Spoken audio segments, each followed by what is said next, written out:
स्वागत है आप सभी का आज के इस वीडियो में। हर ग्रह से जुड़ी कुछ पॉजिटिव तो कुछ निगेटिव क्वालिटीज होती है। जैसे कि मंगल ग्रह की ही बात करें तो मंगल ग्रह fighting spirit, will power, courage, confidence को दर्शाते हैं। पर यही मंगल ग्रह बिन फालतू के लड़ाई झगड़े, बिन फालतू के आर्ग्यूमेंट्स ये भी कराते हैं। तो इन शॉर्ट किसी भी ग्रह की कुछ पॉजिटिव तो कुछ निगेटिव क्वालिटीज होती है, किसी भी राशि की भी कुछ पॉजिटिव तो कुछ निगेटिव साइड होती है। और यही बात नक्षत्र पे भी लागू है। किसी भी नक्षत्र में कुछ पॉजिटिव तो कुछ निगेटिव क्वालिटीज ये होती ही है। पर एक ऐसा नक्षत्र है दोस्तों जिसके बारे में अक्सर लोग निगेटिव ही ज़्यादा बोलते हैं, और वो नक्षत्र है अश्लेषा नक्षत्र।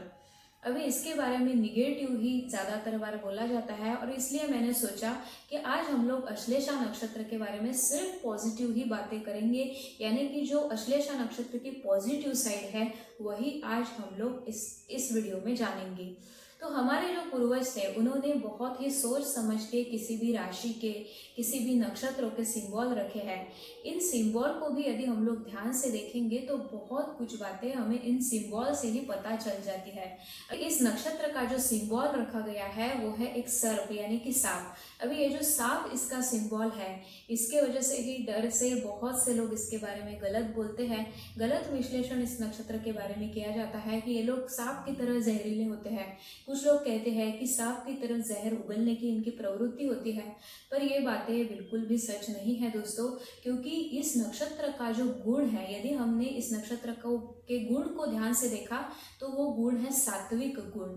और ये जो गुण है ये हमारे ऋषि मुनियों ने दिए हैं बहुत ही अध्ययन के बाद। जैसे कि 3 गुण होते हैं, ये हम सब लोग जानते हैं, सत्व, रज और तम। तो इस नक्षत्र का जो गुण है वो है सात्विक गुण, और इसका जो पुरुषार्थ है वो है धर्म। अभी जिस नक्षत्र का गुण ही सात्विक है वो नक्षत्र इतना भी बुरा बिल्कुल भी नहीं होगा जितना उसको प्रेजेंट किया जाता है। अभी ये हम लोग जानेंगे कि इस नक्षत्र का जो गुण है वो सात्विक गुण क्यों है। देखिए दोस्तों, एक सांप आपको कब काटता है? आपने ऐसा कभी भी नहीं सुना होगा कि मैं बस शांति से खड़ा था, एक उधर से सांप आया और मुझे काट के चला गया। ऐसा कभी नहीं होता। सांप हमें तभी काटेगा जब हमारे द्वारा उसको असुरक्षित महसूस हो। यानी कि यदि हमारा पैर उसके शरीर पे या फिर शरीर के आसपास कहीं पड़ता है तो उसके वजह से उसको असुरक्षित लगता है, और इसीलिए वो आपको काटता है। और जब वो आपको काटता है तो उसके पीछे का उसका जो इंटेंशन होता है वो किसी की जान लेना या किसी को नुकसान पहुंचाना नहीं होता, बल्कि वो खुद अंदर से डरा हुआ होता है और अपने प्राणों की रक्षा करने के लिए वो आपको काटता है। यानी कि उसका इंटेंशन ये गलत नहीं होता, वो बस अपने प्राणों की रक्षा करना चाहता है।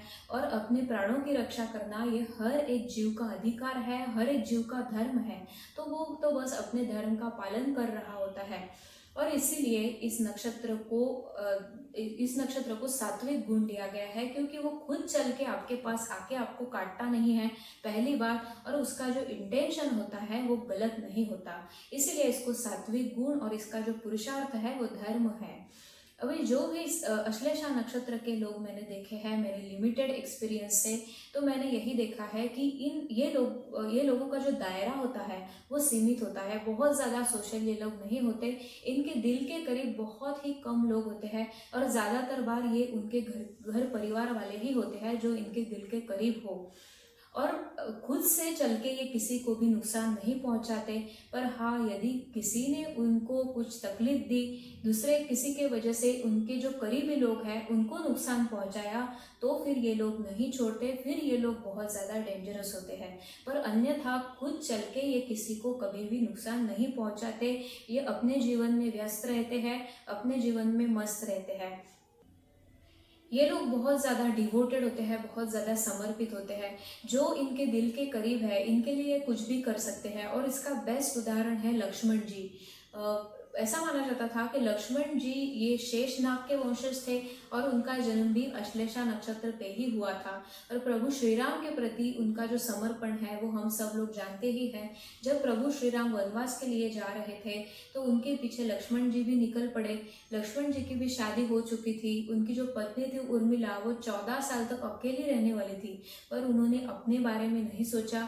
उनका इतना डिवोशन था कि बस प्रभु श्री राम जहाँ पे जाएंगे वहीं पे मैं जाऊँगा। तो यह समर्पण भी इस नक्षत्र से देखा जाता है।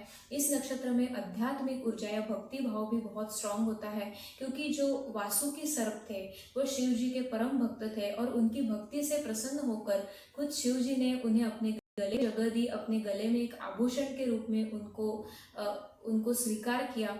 तो ये भक्ति भाव या आध्यात्मिक ऊर्जा, खुद को जान पाने की शक्ति, कुंडलिनी जागरण की शक्ति इस नक्षत्र में बहुत ही स्ट्रांग होती है।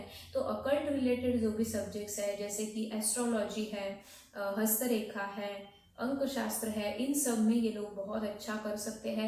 यह नक्षत्र में वो पोटेंशियल है। अच्छे मंत्र तंत्र से जुड़े लोग भी इस नक्षत्र के से हम लोग देखते हैं। ये लोगों को संगीत के प्रति बहुत ही रुचि होती है, संगीत इन्हें बहुत पसंद होता है। खुद लता मंगेशकर जी का भी जो चंद्र नक्षत्र था वो अश्लेषा भी था। तो ये कुछ बातें थी जो अश्लेषा नक्षत्र के बारे में है। जैसे कि हमने पहले ही कहा था कि आज हम लोग अश्लेषा नक्षत्र की सिर्फ पॉजिटिव बातें ही जानेंगे। आने वाले वीडियो में मिलते हैं ऐसे ही किसी नए टॉपिक के साथ। By that time stay tune. नमस्ते।